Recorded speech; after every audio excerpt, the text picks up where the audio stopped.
We have camera. Yeah. We have action. Yeah, like the Shrek. Please, Doris, please do the introduction.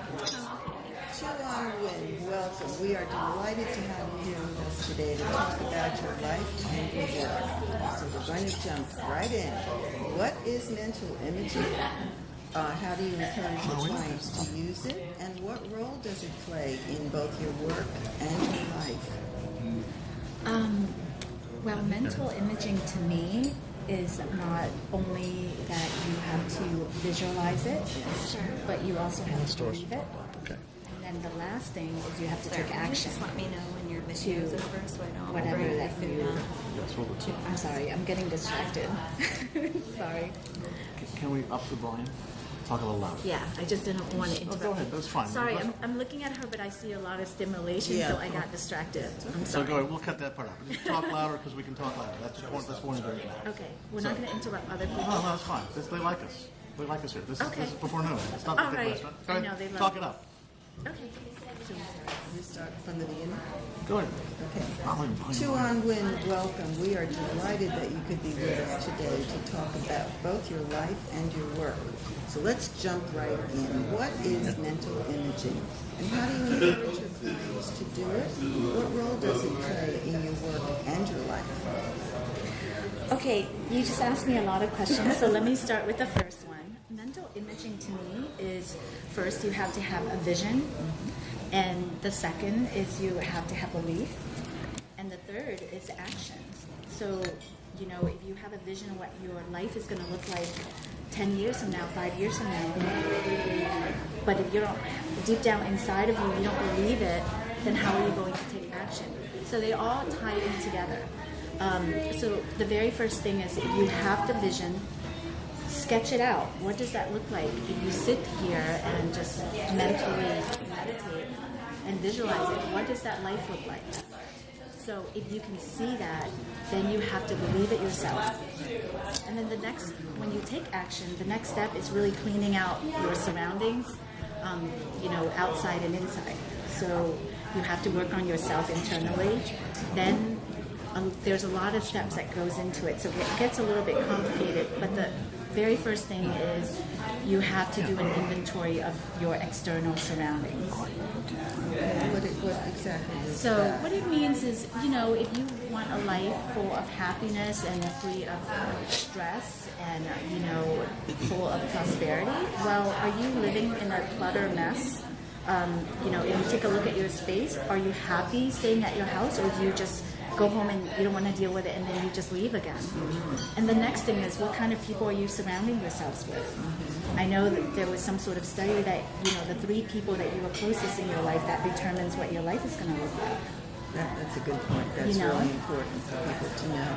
Yeah, if you want to be in a happy and productive and loving relationship, you need to surround yourself with people who are in happy, productive relationships. But I think a general thing that a lot of my clients do is because they're single, they start spending a lot of time with other single people because they're thinking, well, they're single like me and they're in search of the same thing like me, but what you're going to hear is unsuccessful dating stories. So all that energy is coming towards you. That's really fascinating. It goes against it really goes. think. Yeah. Well, one of the things I did for my career was I made a lot of mistakes, business mistakes, and I've had a few business failures when I was very young.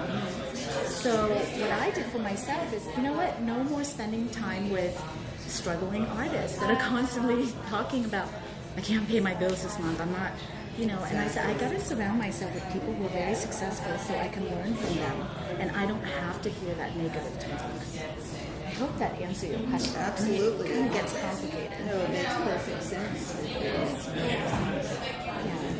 And also really, you really have to love yourself and know who you are first in order to attract what you really want, because then otherwise you're living a fake life. Do you think that writing things down, making lists or setting goals in a written way is helpful? Yes, I actually, for the longest time, I always pull out images that I like. And this actually goes way back, in my childhood. So when we came to this country, we really had nothing. And And my mother would always say, you know, we're going to make money one day, we're going to have money one day, you know. And so what I do is whenever I see magazines of a big house or a nice car or, you know, nice clothes, I just pull it out. And as a teenager, I had it all over the wall with fashion, nice house, nice everything. And I would just visualize and dream. And then I would tell my parents, you know, one day I'm going to be famous. I'm going to be rich and famous. I'm going to go back to Vietnam and help all these people, you know. And then I took my mother's advice in school. She said, surround yourself with friends who, you know, come from families that are more educated than us. They're, you know, more disciplined, more well-off than us, because when you're around that, you observe their behavior, and then you see successful behaviors. So she had always, or even if you had friends that were not wealthy, but their lifestyle habits, or, you know, their habits are help, you know, it's good for you. So it's all about you are who you attract. You bring about what you think about. It's really common sense. Right. It's the study of metaphysics, which I was in for a long time. It's basically conceiving of things and bringing them about in your life. Your mother was a really marvelous role model for you. Yeah, she was. I mean, even the several attempts to escape Vietnam, she was the person that actually was in charge of hosting all these escape trips, the boat escape trips. And so she got thrown in jail several times when she was caught, and she just never gave up. She's like, I'm starting it again.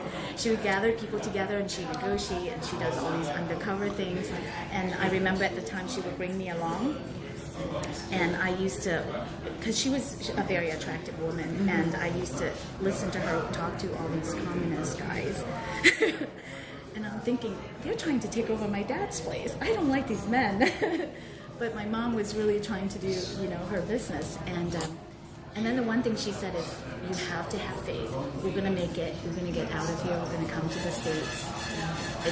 Life is going to be better.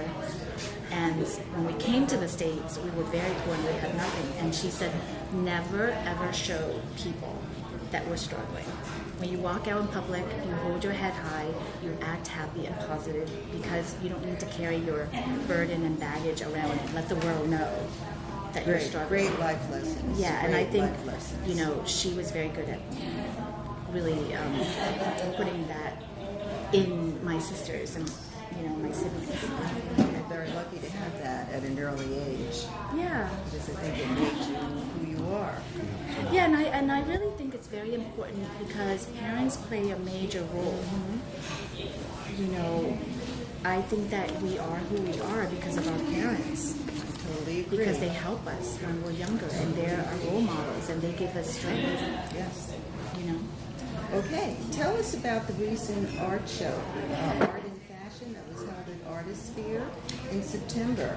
Okay. How did you plan the show, and what was your inspiration for doing it? You mean the Art of Fashion, the Goodwill? The Goodwill Fashion, yes. Gala? Well, I have been involved with Goodwill probably since 2005, 2006. And so it's an annual fundraising that Goodwill hosts, and they basically put me on the project to be the creative director and the stylist and choreographer for the show. So I work together with Brendan, who's the VP of Marketing, and Shauna, and the rest of the team, and we brainstorm, and then we come up with a theme. And then from there, I just sort of visualize, okay, this is what the food looks like, the furniture, the music, so they all kind of tie in together.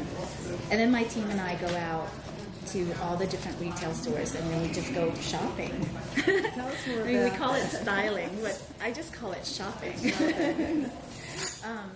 Yeah, so what we do is we just go to all the different retail stores, and I gave them very specific instructions. I said, if it doesn't have sex appeal, and it's not stylish, you know, and it doesn't enhance a woman, like make a woman look good, don't pull it. Or if it's not unique, don't pull it. And I remember we added on 2 new stylists this year, and I didn't go with them. I kind of gave them the assignment, and I turned down 70% of what she pulled, and then I I would hold it up. I said, "Are you serious? You want me to put this in the show? This is normal. It just, you know." So How many stylists do you work with, Tina? it depends on the, the event and shows. I usually have maybe 5 to 10, but